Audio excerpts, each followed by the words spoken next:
Hello students.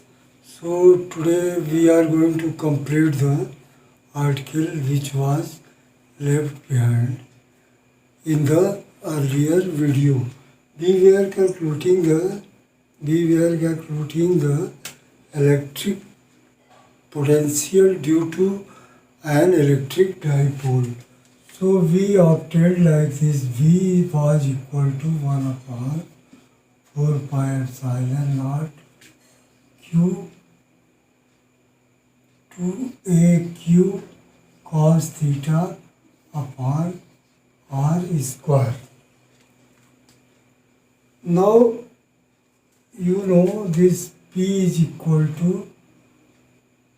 P is equal to how much? Either charge into distance between them, and so it is P, magnitude of P. So this 2aq cos theta can be written as vector P dot vector R. Since R is not there, so put R here. Okay. So what will you get? Therefore, you are getting the expression V is equal to 1 upon 4 pi epsilon naught, and this is P dot R. There was R square already, so it is R cube. Okay. So this is electric potential due to an electric dipole at any point which is at r distance from the middle point. So the vector is also there. Okay. This expression, suppose you are at the place of this vector r, you are putting r unit vector 4 pi epsilon naught. So divide by this, you know unit vector along any vector is equal to a upon divided by the magnitude. So r, take 1 r, so that will be equal to P dot unit vector upon r square. So either write like this or write like this, both are same. Okay. Now you can have the conclusions. Here we can have at equatorial line,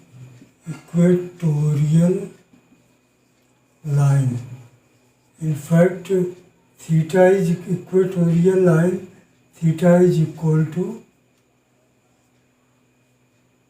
90. What is the equator? This is Q plus Q minus Q, and this is called as axis, and this perpendicular bisector is called as equatorial line. So whenever you will take any point, so this theta angle there will be 90, so it can be written as, therefore P dot r cap is equal to P r into cos 90, and that will become 0. Why? Because the value of cos 90 is 0. So at equatorial line V is equal to 0. Okay.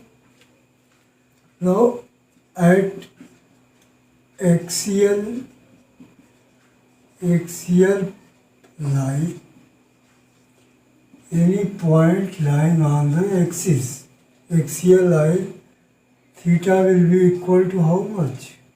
That is 0 degree.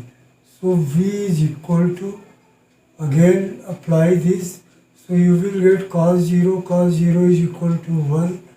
So you are getting 1 upon 4 pi epsilon naught P into R unit cap. This is 1, then you will take the magnitude, so upon R square. So at axial point it is like this, and at equatorial line V is always 0 for an electric dipole. So it is from the left behind from last video. Now today we are going to have few new quantities. So here let us have one definition: equipotential surfaces. Equipotential surfaces. Equipotential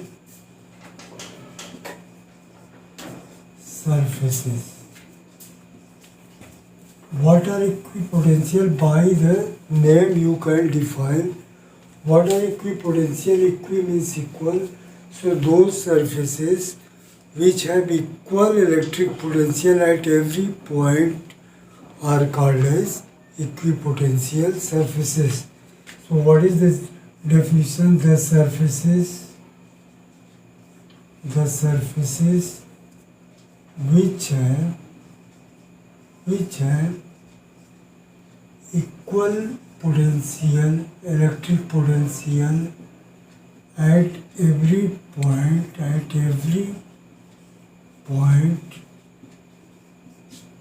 of it are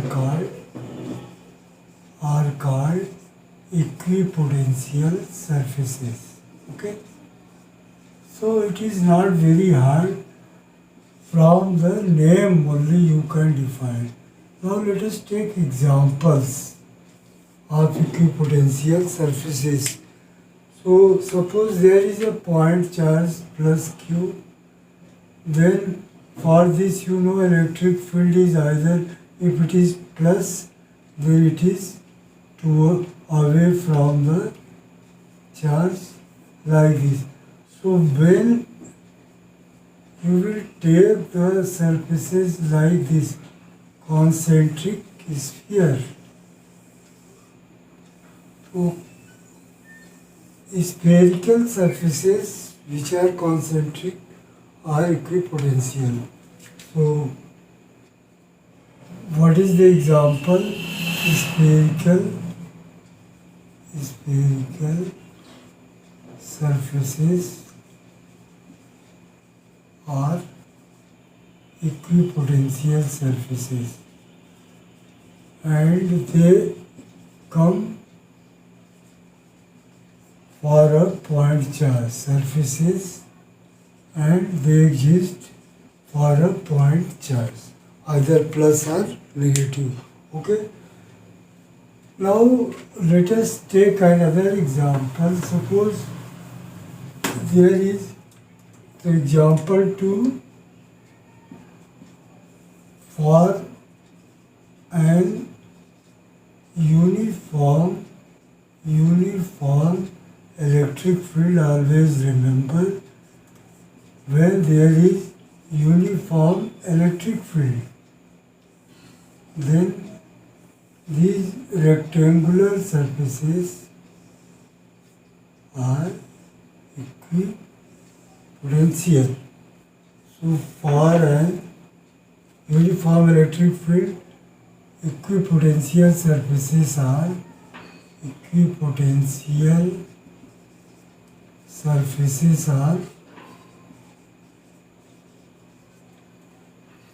rectangular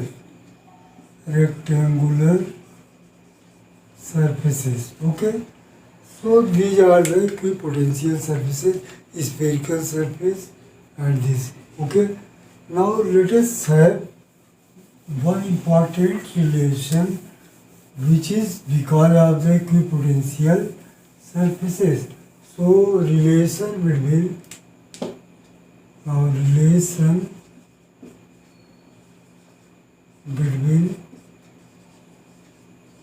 electric field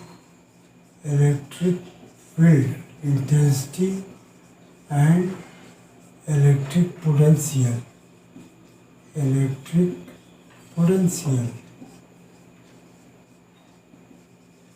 So no doubtly this relation can be calculated for the equipotential surfaces. So consider there are two equipotential surfaces at distance suppose distance between them is delta x and its potential is V and its potential is V plus delta V. Okay. Now if you will suppose there is an uniform electric field E. So what are you considering? You are considering two equipotential surfaces in an uniform electric field and whose potential differences are V and V plus delta V and the distance between them is delta x. Now suppose let Q not be test charge, that is unit positive test charge which is moved from this surface to that surface. Then what is the force on Q naught will be equal to E into Q naught. Okay, this we have already done. So force will be this much, therefore work done in displacing, taking from one surface to taking from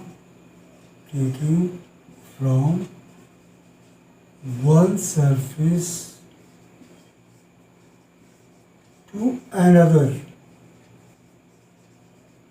No doubt it is greater, so we are taking from here to that, from lower potential to higher potential. Suppose it is A, it is B. So what will be work done? That is W is equal to force into displacement, and force is nothing but Q naught E into delta x. Okay, suppose this is equation number 1. So it is very easy. We are not putting here vectors. Why? Because work done is scalar. So this is also scalar. When we will take the dot product, here we are taking the displacement in the direction of force. So cos 0 is 1. So there is no concept of vector. Here you can write E dot F dot D, then also you will get this one. Okay. Now also you know from the definition, potential difference BV minus VA is equal to how much? W upon Q naught. So W can be written as VV minus VA into Q naught. Okay. So both are true. If potential difference is, you know what is the potential difference is delta V. So potential difference is always defined as work done upon unit positive charge. We are taking them, there is no need of writing Q naught, but to understand well, we are writing here Q naught. So now from 1 and 2, what can you write? From 1 and 2, from 1 and 2. What will you get? Both are equal. So VV minus VA into Q naught equal to Q naught E into delta x. Now this is nothing but, remember, V plus delta V, so it will come delta V, Q naught will cancel and E into delta x. So E is equal to nothing but delta V upon delta x. So this is the relation between electric field and electric potential. If there is very small, this delta V is very small, then this can, suppose we are taking for a point, so this can be written as dV upon V is electric potential, think Tx. Okay, so this quantity is also called as potential gradient. Potential gradient. So what are you getting? The rate of change of electric potential with respect to distance. Rate means time. So don't take, our potential gradient is equal to the electric field. For the equipotential surfaces, if you are taking potential gradient delta V upon delta X, then E is equal to the potential gradient. Either you can say E is potential difference is equal to the product of electric field and distance between the 2 points. Okay, so this is important relation. Now with the help of this you can find the, in fact, unit of the electric potential is volt. Standard unit is volt, but from here you can find another unit also. What can be that? E is nothing but Newton Coulomb minus 1, and this is meter. So this is equal to 1 volt. 1 volt can be defined from here. So like that, small questions can be created, so concept should be clear. So now this is relation between electric field and electric potential. Now let us think about the electric potential of the system of charges. Electric potential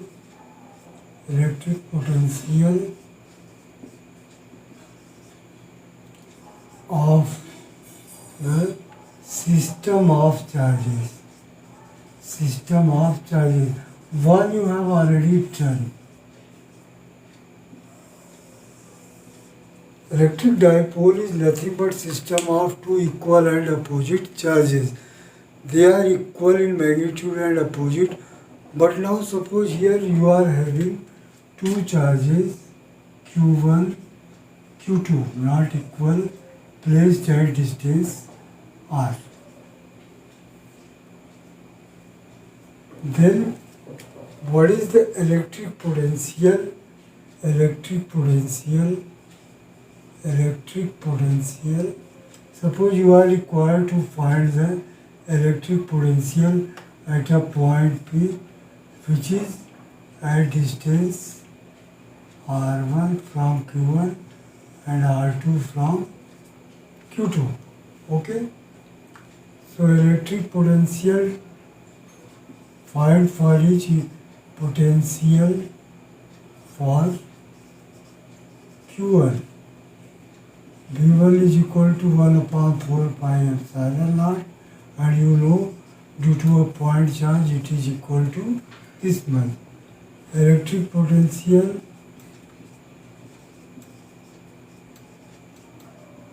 for Q2 due to Q2 you can say, so V2. Like this you can find for all the charges involved in the system. Therefore, total potential is how much? Total potential is nothing but, potential is a scalar quantity. So you will add them simply. So that is nothing but V1 plus V2 and so on. If you are having so many charges, then add them, and so you will get Q 1 upon 4 pi epsilon naught take common, and Q1 upon R1 plus Q2 upon R2 and so on. Okay. So in this way you can find the electric potential by adding simply due to each find and then add them. You will get the electric potential Now come to the potential energy. Electric is there, potential energy of the system of charges. Suppose you are having two charges placed at a distance r. So when they are placed at a distance r, then you will have to do work, because you know, because of Q1 there is always electric field generated. So when you will bring it at the distance r, then you will have to do the work by making the system placing Q2. So this work is stored in the system of charges, and that energy stored is called as electrical potential energy of the system of charges. So what is the definition of that? It is the energy, potential energy for placing the charges at fixed finite distance. So you will have to calculate. Suppose let us calculate. So electric field due to, let us consider for system of two charges only, due to Q1. What is that? Is E is equal to, you have already done, it is equal to 4 pi epsilon naught Q1 upon R square. So therefore on Q2 there is force. Therefore force on Q2 is equal to Q2 into E. That is, put the value, so 1 upon 4 pi epsilon naught Q1 Q2 upon R square. Okay. Now better, here we are going to, this is the force. Therefore work done is nothing but equal to force into distance. So force into displacement, and this is equal to 1 upon 4 pi epsilon naught Q1 Q2 upon R. Why? Because when you will multiply by R, so R square will go. So this is the potential energy for the